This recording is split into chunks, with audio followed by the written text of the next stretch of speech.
and welcome to another episode of Other Items of Interest. I'm your host, Jack Zablocki. This week, we've got a little bit of everything. A little bit of nothing. A little bit of a little bit. A little bit of a lot of stuff. You'll see.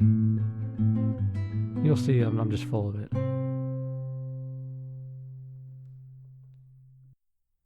Hello and welcome to yet another episode of Other Items of Interest. I'm your host, Jack Zablocki. Let's see what's going on this week in the world of weird. First off, talked a little bit about Twitter last week. We have a Twitter, just like everybody else. It's at Other Items. Keep it short. That's fine. There's no followers. If you'd like to follow along. We'll follow back. Promise. Decided to try out Instagram. See how that worked. It didn't. No matter what I did, no matter how I signed in, or try to sign up, as it may be, because I never signed in, never got that far. Basically, you sign up with your username, email address, password, full name, maybe not in that order, but those are the 4 things you sign up with. From there, you click on the, apply, subscribe, do, whatever button it is. And every time I do it, I get, sorry, something went wrong, try again later. Okay. Fair enough. Tried again later. Same thing. Eventually I got to a point where I tried on my phone. Tried on 2 different laptops.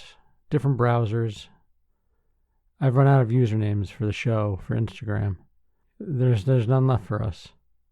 I got to one point where I was able to, I tried putting in one of the usernames. And I know this is fascinating. This is just a world of imagination for you listeners, my trials with Instagram. But this is what happened. I'm going to tell it. It's my story. It's my hell.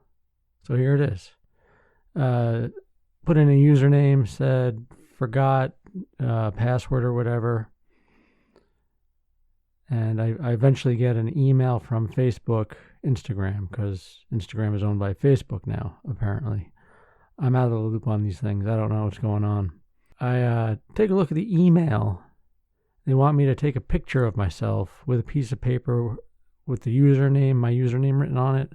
And I forget what else, if anything, they wanted written on that paper. Very creepy that they want my picture for a so-called deactivated account that was maybe never activated. And I don't really want my picture in the vaults of Facebook. I don't have a Facebook, never have. It's creepy. What they do with information is creepy. So I kind of nixed that email. Didn't want to send that in. And no Instagram. That's the end of the story. No Instagram for this show. I just don't want to do it anymore. Somebody else wants to do it, fine. But not me. Other than that, in show news, got some new equipment. Previously, we had the mic sitting on a tripod, which was fine. Just couldn't do too much moving around. Now, we got this microphone suspension arm. Clips to the desk. It's the one that's kind of the thing you see in radio, on TV, and in movies, or in radio. If they have like a webcam, you see those arms, you can move them up and down. Here, I'm going to move this up and down. Probably making noise, and now it's all off from where it was, but I can put it right back, and that's fun.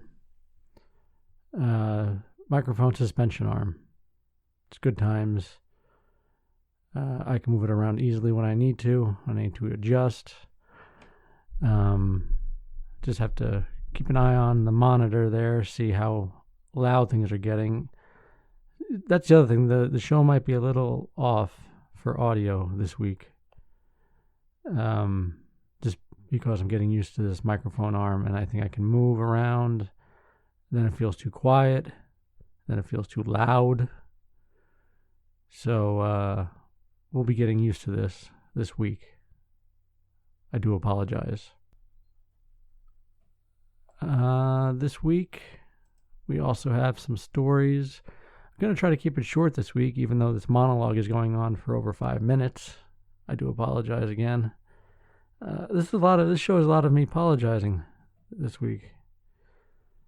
I'm sorry for that. We got stories from Florida, an update from Florida. Another story that is harkens back to an older story about a bulldog who ate 19 pacifiers, if you remember that one. We have something very similar. And the rest is just a mixed bag of nonsense. That's what we got going on. We got a Bigfoot story, though, which is always fun. Better than the last one we had, where it was just that guy on meth ransacking people's camps and carrying a gun, and then blaming all that activity on Bigfoot. True story. Well, without further ado, let's get on with the show, shall we? We shall.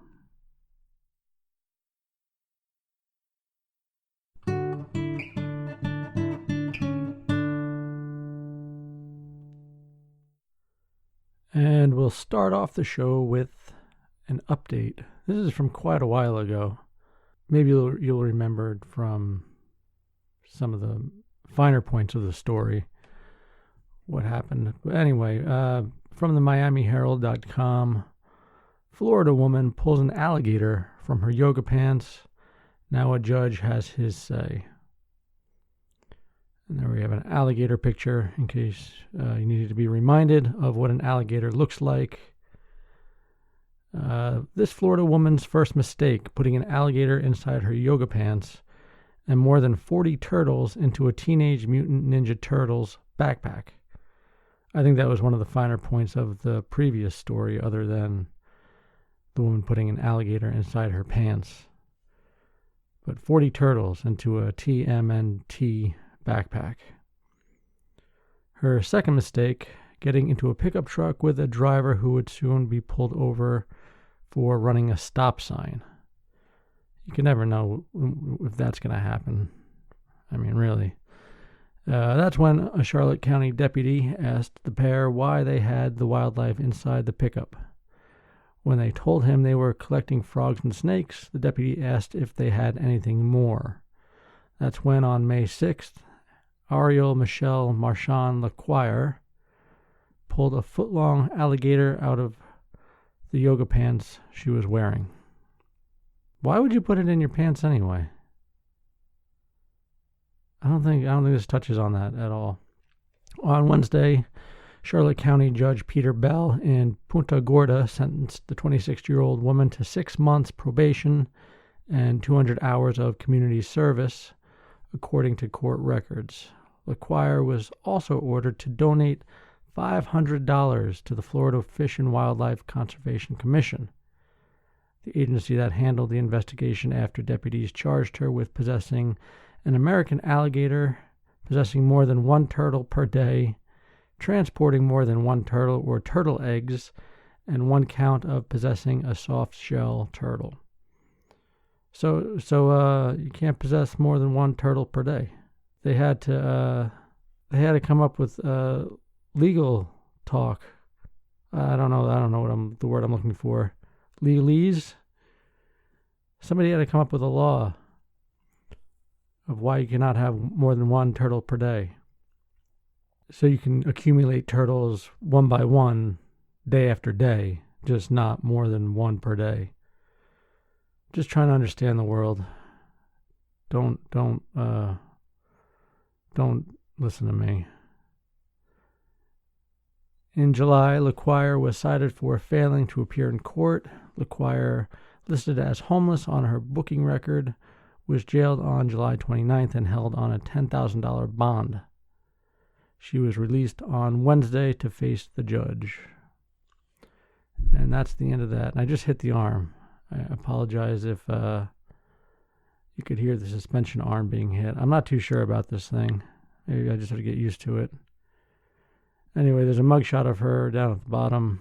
If you care to look at the article, check out www.otheritemsofinterest.com and look for the show notes for this episode. All the links will be there.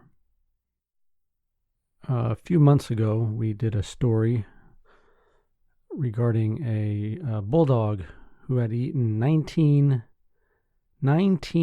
pacifiers, and they were all stuck in his stomach, and he got surgery to have them removed. I don't know how the family didn't notice their pacifier budget was skyrocketing. I understand you lose a couple on the couch. Pacifier in between the cushions, behind the couch, underneath the couch, okay. But 19 pacifiers.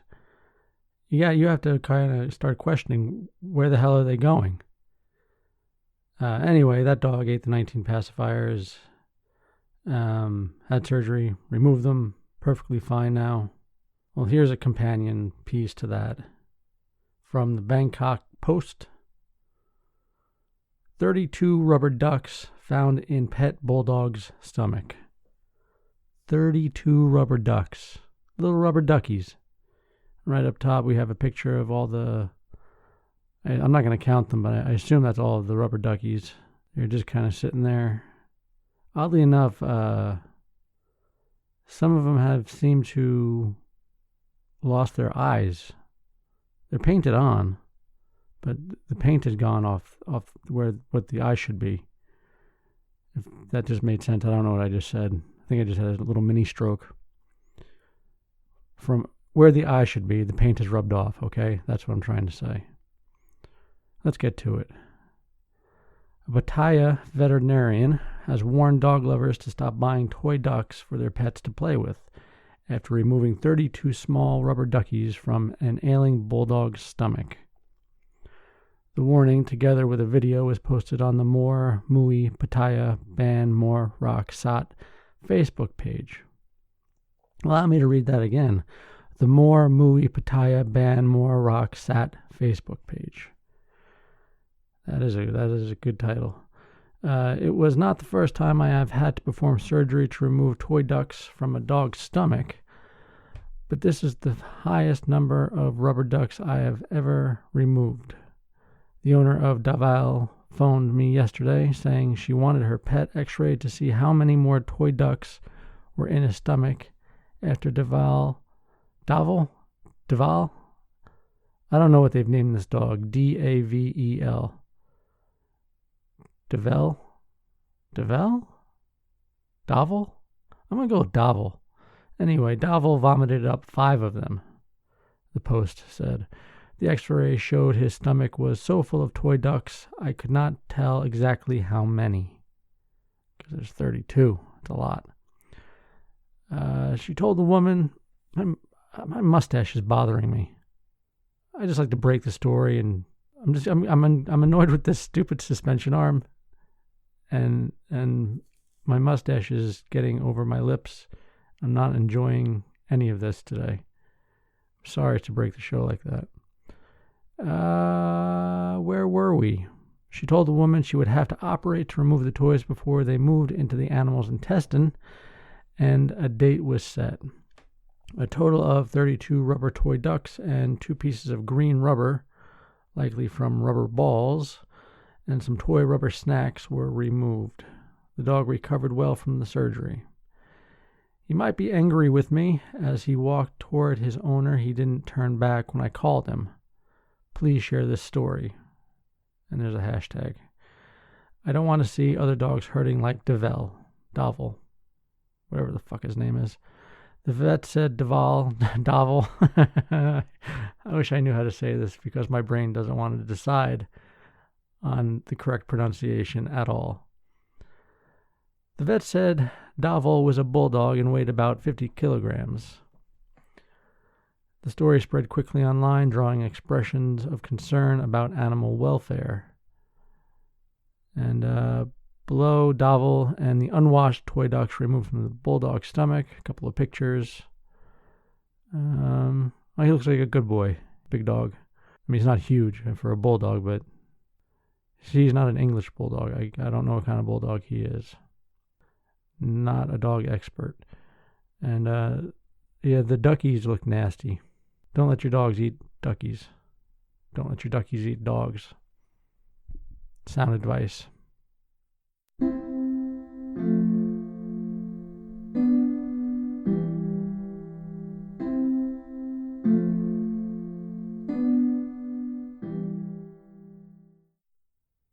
And now, this next story is only here to satisfy my immaturity. It's not an interesting story. I would assume it has no bearing on any of the listeners in the listening audience. But again, this article is here for my own stupid immaturity. From the londoneconomic.com. You even know from the source it can't be interesting. The londoneconomic.com. Anyway, headline reads, Dick Brain elected new leader of UKIP. That's right, Dick Brain elected new leader of UKIP. Don't care about what the story's about.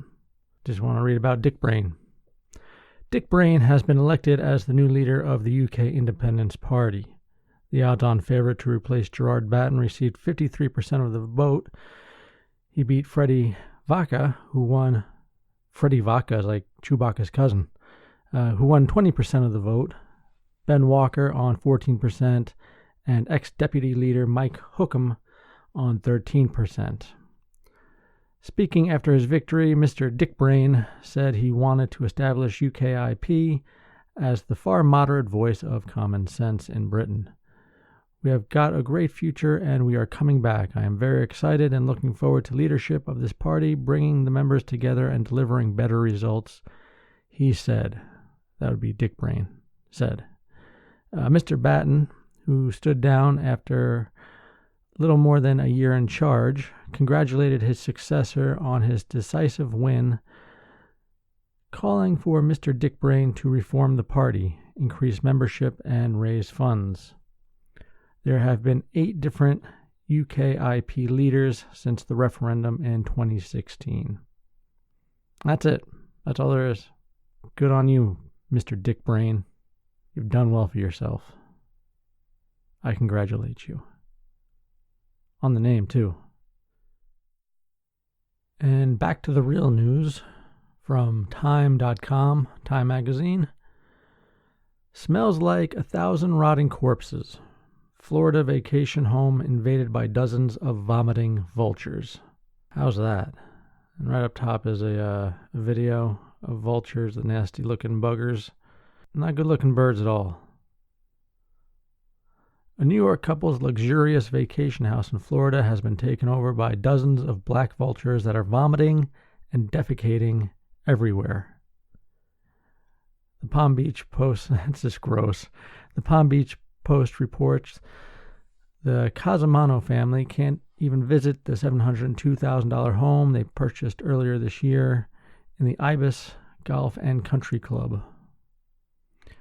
Siobhan Casamano described the smell as like 1,000 rotting corpses.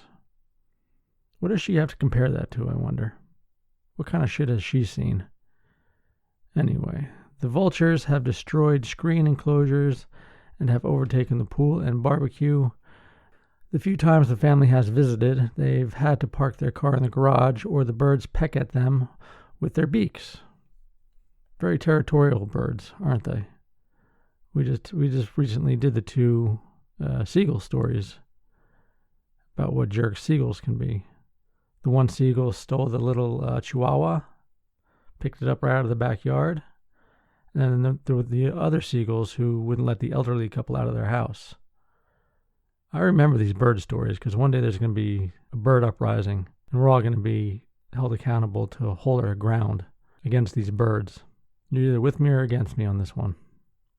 Anyway, a neighbor, Cheryl Katz, tells the Post she's got it even worse because she lives next door to a person who is feeding the vultures and other wildlife.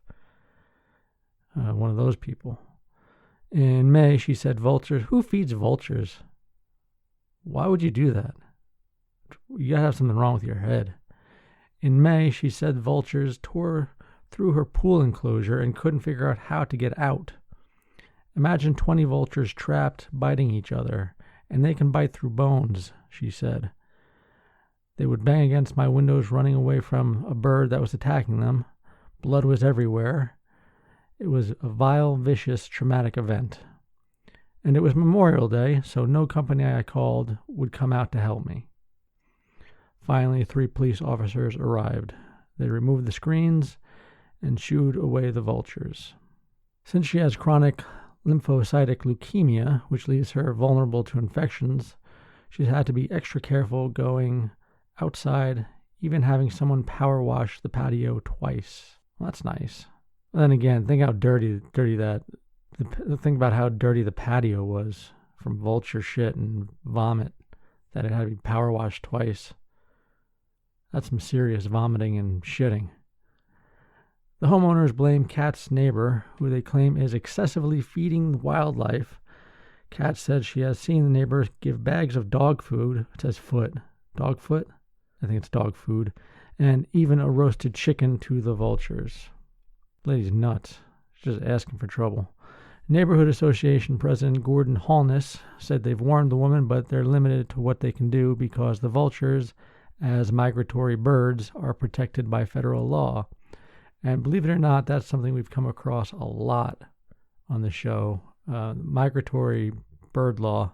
I don't know if it's bird law, but some kind of migratory bird. It just reminds me of It's Always Sunny in Philadelphia. It's working in bird law. But there is some kind of migratory bird law where one guy tried to fight a pelican, and he got into a lot of trouble for that because it was a protected bird. Anyway, it's a thing. It's a big deal, a big to-do.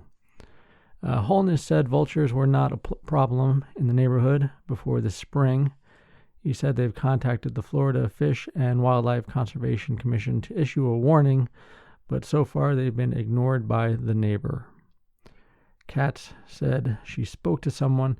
Speaking of cats, why not just fill the neighborhood with cats? Will they take care of the birds? Those vultures are pretty big if you look at the picture, so I'm thinking not. I'm just talking out my ass looking for a solution for these people. I guess invading the whole neighborhood with cats wouldn't really work. Anyway, the other cats, the human cats, said she spoke to someone at the U.S. Wildlife Service and learned it is hard to get a permit to kill a black vulture.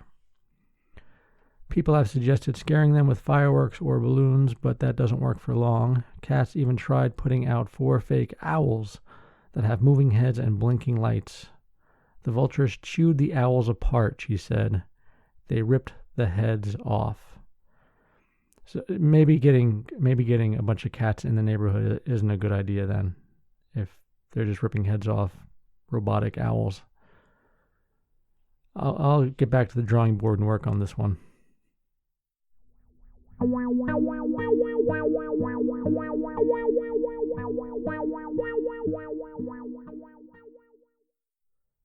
Here's one to get you riled up from thesun.co.uk. I know the Sun is a rag. I had other choices for sources on this one, but I like this one because it's a rag. It's complete trash. Headline reads, "Ugly people get nowhere. Mom wants non-academic daughter, 14, to have cosmetic surgery as ugly people get nowhere after she lied to get £7,000 National Health Service nose job." That's kind of a shitty headline, but it will all make sense as I get into the article. A mom of 3 who faked depression to get a free nose job on the NHS, National Health Service, I believe that's what it stands for, has revealed she's saving for her daughter, 14, to go under the knife so she can be famous. Brazen Carla Bellucci, 37. Let me tell you, that's a hard 37 if she really is 37. I'm not saying she's lying about her age, but you can take a look. Carla Bellucci, 37, became the most hated woman in Britain after explaining how she flirted with doctors and pretended to have a mental illness to get the small bump on her nose fixed. And there's plenty of pictures with this article. I'd check them out if I were you. See what you're working with. www.otheritemsofinterest.com. Go to the show notes for this episode and you will find the article you are looking for. So yeah, there's a picture right away. Personally, I don't think she's that great looking. I think it says at some point she's a glamour model. You be the judge. Now she's taken her scheme a step further by shamelessly explaining that she's planning to make her teen daughter Tanisha famous by putting her under the knife. Carla, who underwent a 2-hour nose augmentation at Chase Farm Hospital in Enfield, North London, has even opened a savings account for the treatments. Also mom to sons Jermaine, 16, and Jaden, 12. Carla is adamant she is doing nothing wrong and is even encouraging her daughter to have teeth veneers and breast implants. Just cut her all up, put her back together again. That's all you got to do. She is also in favor of Tanisha having a Brazilian bum lift, a surgical procedure that has a death rate of 1 in 3,000. I don't know if that's if those are good odds, bad odds. I mean, you're getting a ass surgery. That's not the way you want to go, to die during an ass surgery. And there's the young girl, her daughter, Tanisha. She's a cute girl, and she definitely doesn't need any kind of work like her mother says. Her mother's nuts. Carla, who lives in Borehamwood, Herts, told Closer magazine, Tanisha isn't the most academic of girls, so I don't really care about her education, unlike with my boys. Wow. That is one supportive mother. She will need to rely on her looks to get on in life, so she will need to be perfect. Ugly people get nowhere these days. And, you could say, this Carla, she's pretty ugly. Because it's about what's on the inside, right? I think so. At the moment, she loves the Kardashian look with the big bum and boobs and pouty lips. She's going to get fillers when she is 16, which I fully support. This whole article makes me sad. If she wants to be a successful influencer and reality star, that's what we're going for nowadays. That's what you're trying to live up to. You want to be a successful influencer and reality star. There's nothing lower I could think of other than podcast host. Back to the article. If she wants to be a successful influencer and reality star, then she will have to fit the look of the time. But those looks do change, don't they? I'm sorry I keep interjecting. This is just nuts. So you're just going to have to keep getting surgeries, and you're just going to start looking like Freddy Krueger eventually with a big fat ass. So surgery is the obvious option. She's good looking, but surgery will make her prettier. And the next picture we have is of Carla post nose operation. I don't know why we have to look at that one. She has this big weird looking, looks like somebody took lunch meat and kind of molded it around her nose, between her eyes, up onto her forehead. I don't know what that's about. Then we have a glamour shot of Carla on some stairs. She's not my type, okay? That's all I can really say. I don't want to say she's ugly. She's not ugly, but she's just not my type. And carrying on like this is complete nonsense on her part. Carla believes her daughter's bum is one area that needs improving, noting that it's very flat and could hold her back in her dream career. And despite knowing the dangers of the enhancements she plans, including that many have died from the Brazilian butt lift surgery, looking good is the only thing that counts, and not the risks. When Carla has been putting money aside for her daughter's future surgeries, she admitted to the magazine that she will try again to get the surgery on the NHS by bending the truth. Bending the truth. She is going to lie to use the National Health Service for something she doesn't deserve or need. So far, the mother and daughter duo have saved up around £1,500 already, with the mom putting £100 a month into the account and Tanisha adding in money from birthdays and Christmas. And another picture of Tanisha, poor girl. A picture of Carla and Tanisha.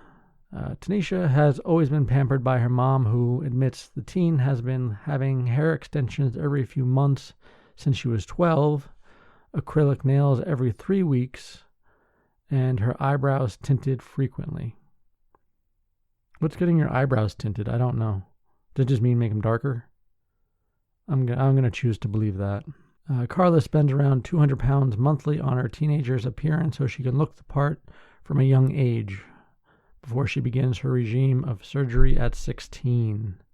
That's crazy. You haven't even completely matured into your full look yet at 16. And you're going to start fucking around with knives and surgery? Think these things through. She plans to have fillers for her 16th birthday and Botox from the same age. Botox at 16, followed by a breast enhancement surgery at 18.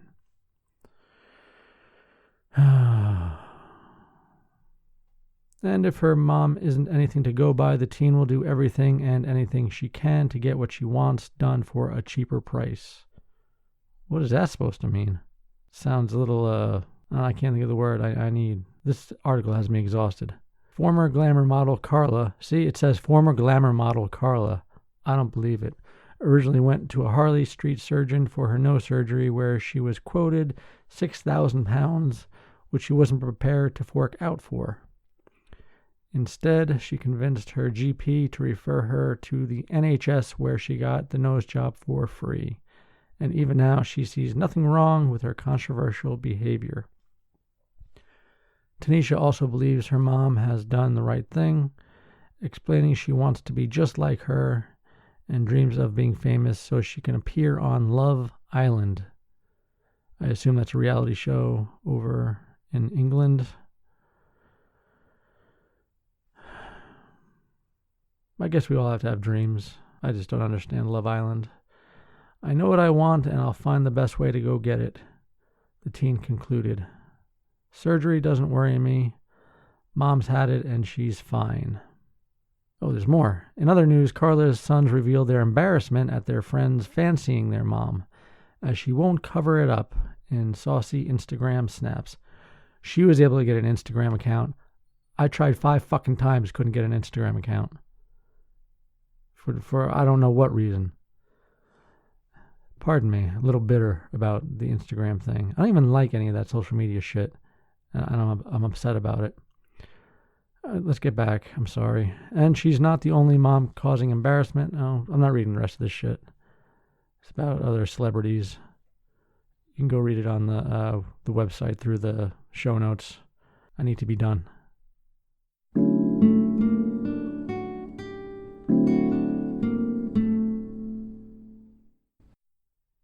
All right, I think I'm spent for the rest of the goddamn show due to that last article on the Carla woman and her daughter and all the stuff they want to do to their bodies.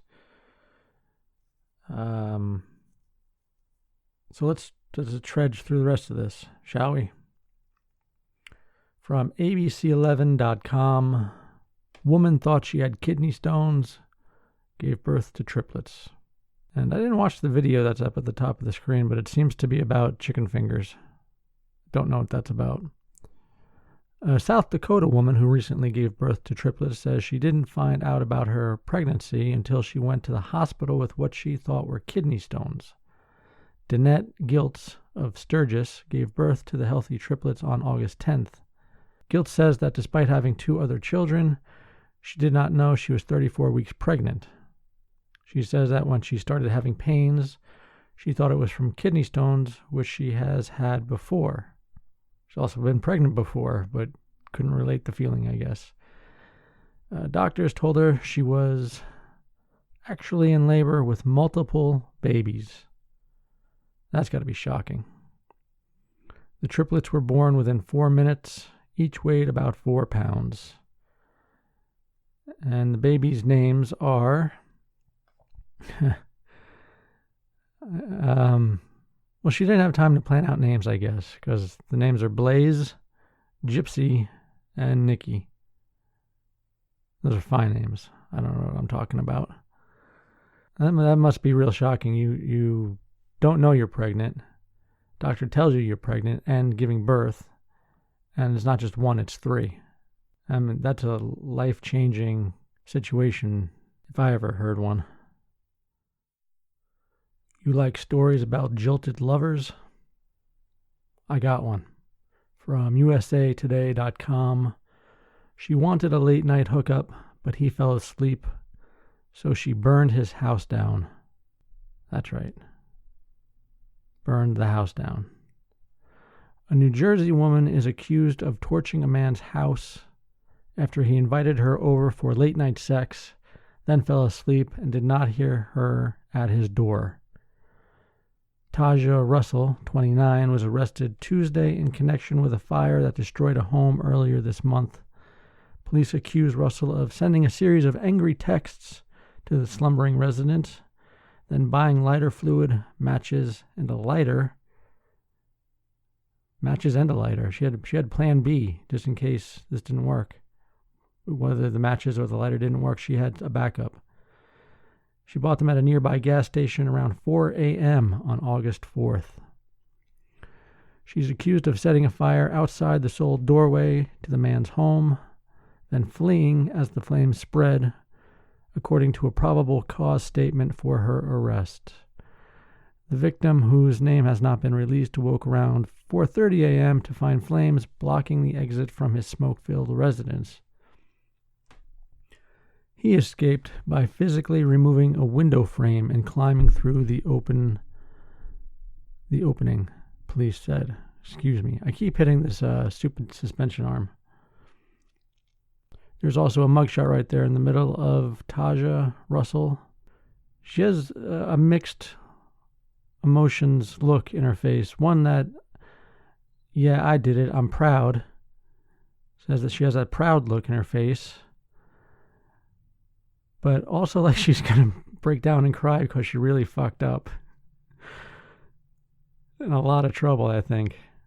That pride is going to wear off. The man, described as covered head to toe in soot and ash and wearing only a t-shirt, then ran around 0.2 of a mile to Woodbury's police station. He frantically announced that his residence was burning, then ran back to his home. The victim was taken to a hospital to be treated for smoke inhalation and first and second degree burns. Firefighters from Woodbury and surrounding towns responded to the blaze, saving the man's dog. The man's dog was in there the whole time? He didn't throw it through the window? Come on, man. I guess maybe he was panicked or something. He left his dog in the house. The residence and its contents were completely destroyed, says the probable cause statement, which notes the fire was determined to be an arson. Police then learned of texts sent by Russell to the victim, which included, "I see you want to die," and "You wasted my money to come out here." I wonder what that means. I guess gas money? But that's a hard threat, the first one. "I see you want to die." Yikes. The victim's phone also showed 8 missed calls, according to the probable cause statement. The man told police he'd invited Russell to his home and stated that she was a side chick whom he'd been having a sexual relationship with. Video surveillance showed the woman outside the man's house just prior to the fire and making a purchase at Conoco Station on Mantua Pike, police said. Russell is being held on charges of attempted murder, aggravated arson, endangering, and criminal mischief. The incident marked the second time this year a woman was accused of setting fire to a man's home in Woodbury. A city woman, 33-year-old Tasia and Tasia Young, that was her last name, was charged with aggravated arson and other crimes in April. According to police, Young confessed she engaged in a threesome at her boyfriend's duplex, then became angry when he sent her home and the other woman stayed. That's cold. Police said Young also bought lighter fluid and matches at the same gas station. They should have like a special deal up at the counter. That's the end of the article there. Aggravated arson. No thanks.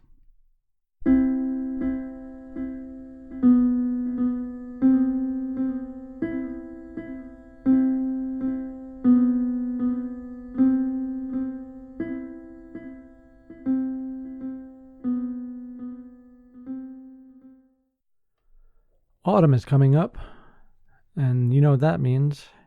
Everything will be flavored with pumpkin spice. Do you like pumpkin spice? Is that something you guys enjoy? I don't much care for. I like pumpkin pie, but pumpkin spice, I could leave it. I don't need it. No, thank you.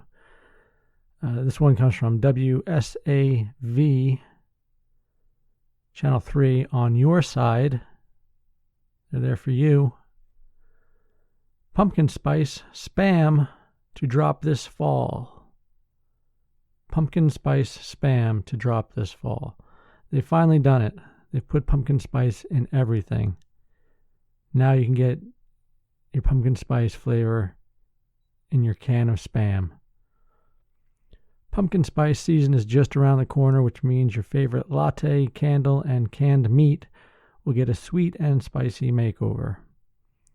Spam, the iconic canned pork, is releasing pumpkin spice spam on September 23rd. The idea was initially brought up as a joke back in 2017 on the Spam Facebook page. There's a Spam Facebook page, huh? Hormel Foods Corp told the NBC that this year it's real. The limited edition Spam will be available online at walmart.com and spam.com. At least they're not doing that bullshit Oscar Mayer and French's were doing with the ice cream, where as long as you were in LA and New York, you could get it. I mean, you can't sell ice cream over the internet. But it was just kind of bullshit, you know? Anyway, you can get this Spam at walmart.com and spam.com. Other pumpkin spice products are set to drop as early as a few weeks from now. Dunkin' Donuts will roll out its fall menu on August 21st. Rolling out fall menus in August, and Starbucks will follow on August 27th. And that's all for the corporate news. Corporate crap. Will you be eating the pumpkin spice spam?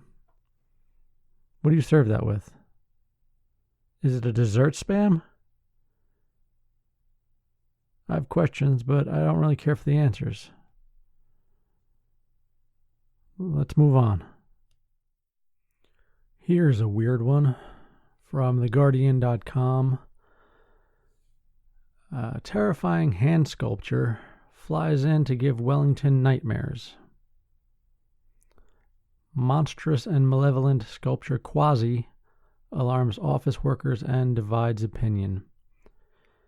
And there's plenty of pictures for this article as well. Check them out in the show notes at www.otheritemsofinterest.com. It's a good looking sculpture, I think. It's very quirky. I can understand why people don't like it. Am I a little moody today? I sound a little bitchy at times, I think. I could be. Let's get on with the article. Anyway, the first thing you see is Quasi standing on top of a building. Essentially, he's got his index finger and middle finger as legs. The thumb would be one arm, the pinky would be the other arm, and the ring finger is tucked back behind him. His face would be the back of the hand, and above the face is partial wrist to kind of round out a head. I can't tell you what the expression is on this guy's face. Let's get into the article. I don't think it's terrifying. It is quirky. Anyway, a terrifying 5-meter tall sculpture of a hand with a face has been flown in from the South Island to perch on top of a contemporary art gallery in the New Zealand capital of Wellington. It fixes passers-by with a disapproving expression. See, I wouldn't say his expression is disapproving. Could be maybe, but I wouldn't. That's not what I would go to. Meant to liven up the civic square that was damaged in a 2016 earthquake, the work has instead alarmed and terrified locals who have described the work as a Lovecraftian nightmare that has come to life. They're very sensitive there about this artwork. The work, called Quasi by Melbourne-based New Zealand artist Ronnie Van Hout, who made the partial self-portrait to sit in his hometown of Christchurch following the devastating 2011 earthquake. It was installed on the roof of the Wellington City Gallery via helicopter on Monday and is scheduled to remain for a 3-year residency. There's a lot of funny tweets they included throughout the article. Here's one that says, "Excuse me, Wellington, what in the fuck is this nightmare?" Another one, the tweet is a photo of a helicopter flying this hand across the city, and on the two legs, the index finger and the middle finger, at the tips of the finger, I guess it's a base for it to stand on, but what it looks like in the picture is a skateboard. So the tweet says, "Breaking, Wellington man pulls off the most complicated fingerboard trick ever using giant hand and helicopter." Now, if you don't know what a fingerboard is, it's those little skateboards you can play with your fingers. I don't play with them myself. I'm a grown man. But I thought that was a pretty funny joke. Let's go. Let's move on. Despite an apparent resemblance, the gallery says the statue, which was first unveiled in 2016, is not intended to depict U.S. President Donald Trump. The giant hybrid face hand is based on scans of the artist's own body parts, reads a description of the work on the gallery's website. It's as if the hand of the artist has developed a monstrous life of its own. The polystyrene and resin sculpture is also a reference to Quasimodo, Victor Hugo's Hunchback of Notre Dame. And yet another picture. It's a funny looking picture. It's just a big giant hand with a face standing at the edge of a building. I like it. I'd like to see more of that around the world. It has been labeled a nightmarish fever dream or some hideous malevolent being by some locals on social media, while others said it would be a fantastic talking point and draw card for the gallery. Quasi spent the past 3 years atop the Christchurch Art Gallery, where it enraged a local art critic into writing a scathing manifesto listing 10 reasons why the sculpture must go. And I took a look at that, and he wasn't very convincing. I wouldn't advise looking at that article. Reasons listed including that the sculpture's ring finger appears to be inappropriately and belligerently pointing at pedestrians and office workers, which I don't really get at all because the ring finger is tucked back behind the figure itself. So there you go. That's one reason, and it seems to be off. Maybe I'm just not understanding, which is quite the possibility. Some Christchurch residents have said they want the artwork back, saying the gross hand belongs to Christchurch. And then there's some more tweets. I'm not going to read them. Wellington was impacted by the 7.5 magnitude Kaikoura quake that killed 2 people in the South Island and caused building damage and power outages in the capital. It is, the gallery said, a common thread for the artwork, which is no longer required in Christchurch. Excuse me. Yikes. It will haunt City Gallery's roof this season, presiding over a civic square largely abandoned in the wake of our own 2016 quake, the statement said. The end. It's a good-looking piece of art. I don't care what anybody says. These people need to get over themselves. I'd put one of these on top of my house if I could. I put a whole army of them on top and around my house, different expressions, different nationalities. They're great.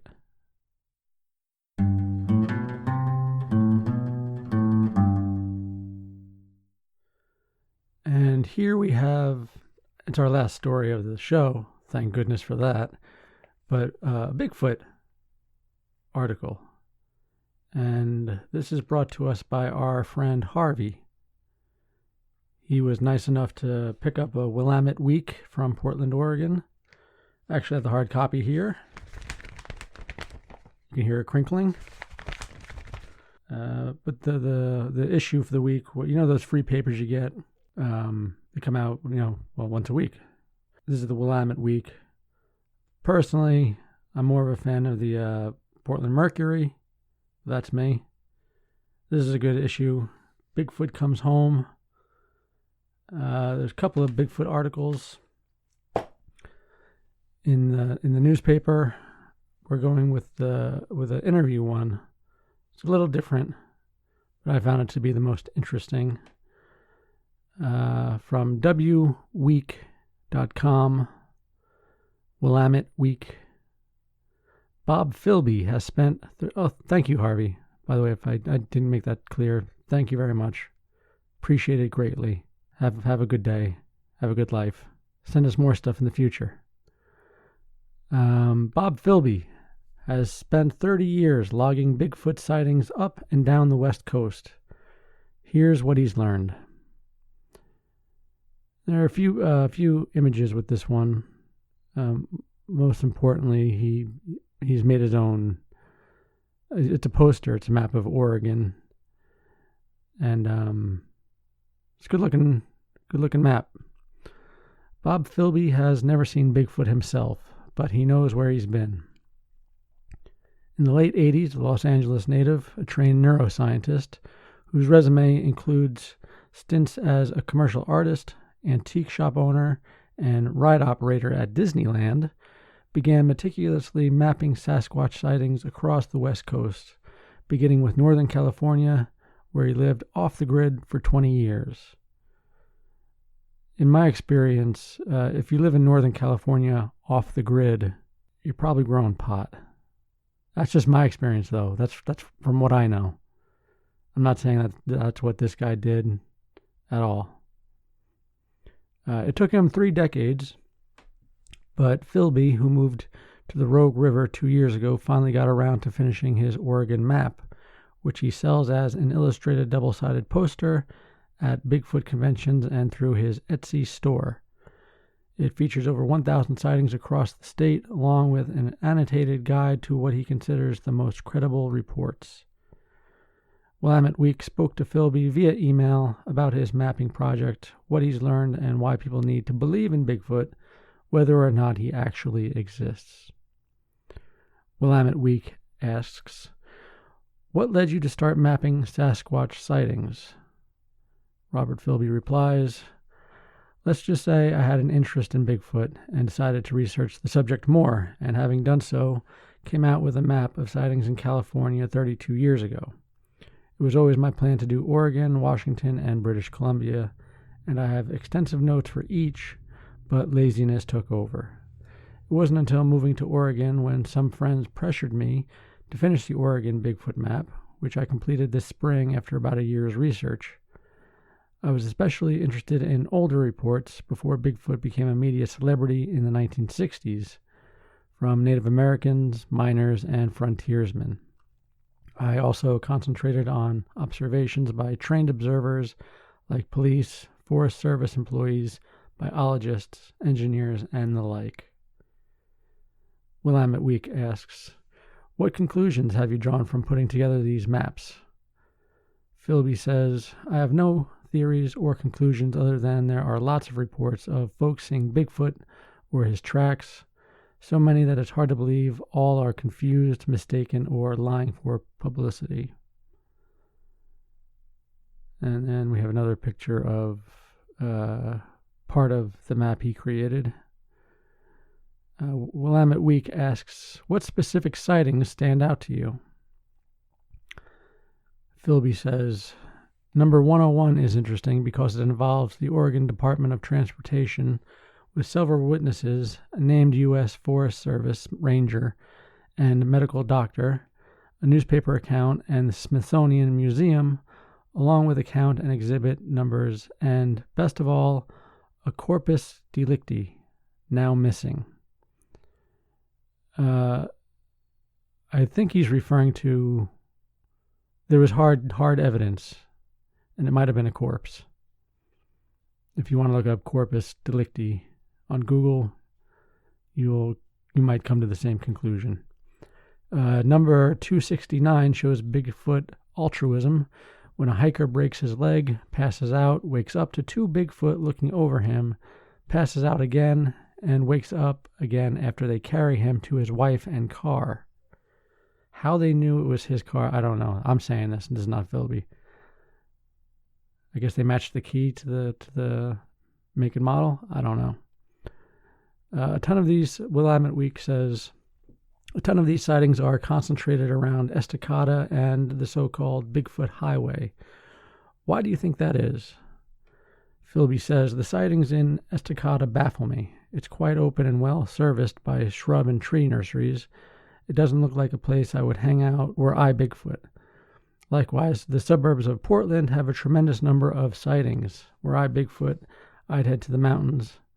Is it the population pressure coming from these cities, or the fact that lots of folks are getting out of bars late at night in these areas? I would suggest it would have to be something to do with the bars. Willamette Week says, everyone has a camera on them at all times these days. Doesn't it seem like if Bigfoot exists, we would have gotten a decent photo by now? Philby responds, people with phone cameras are absorbed by taking selfies. I don't think any photos of Bigfoot will prove he exists, no matter how sharp. There are too many talented hoaxers out there. It will take a body to confirm he exists. Willamette Week asks, would you consider yourself a true believer in Sasquatch? Philby responds, no, I am a trained scientist and don't believe in anything I don't witness myself. But I'm always open to a sighting. Even if Bigfoot doesn't exist, it seems humans need him, at least in their folklore all across the planet. Willamette Week asks, for what reason would humans need Bigfoot? And Philby responds, a mythological Bigfoot serves to remind man of the wild and unknown, and wonder and respect for what he doesn't know. Perhaps akin to worship of God, we also don't know by empirical evidence. We gain respect for the mysteries of nature and escape our pigeonholed lives of navigating the facade of civilization. I believe Bigfoot served the same purpose for native people. What belief in a possibly non-existent Bigfoot shows about humans is that, in the face of mystery and the unknown, we confabulate beings and force to explain them, perhaps to sleep better at night. And there is a link to his Etsy shop. You just go to etsy.com/shop/Bigfoot collections, or check out the website in the show notes at www.otheritemsofinterest.com. At the bottom of this article, there are more links to other Sasquatch and Bigfoot articles, if you're interested in that kind of thing. So that's it for this week. We're done. Might not have been the greatest show. Might not. It wasn't the greatest show this week. I do apologize. We'll try to do better next week. I'll work on it. See what we can do. Go out, look for Bigfoot for me. If you can't, talk to somebody who can. Talk them into it. I'm babbling now just because I'm so hungry. I'm so tired. I think I'm going to go work on that first. Get some food and get some sleep. Now, if you'll excuse me, cue the music.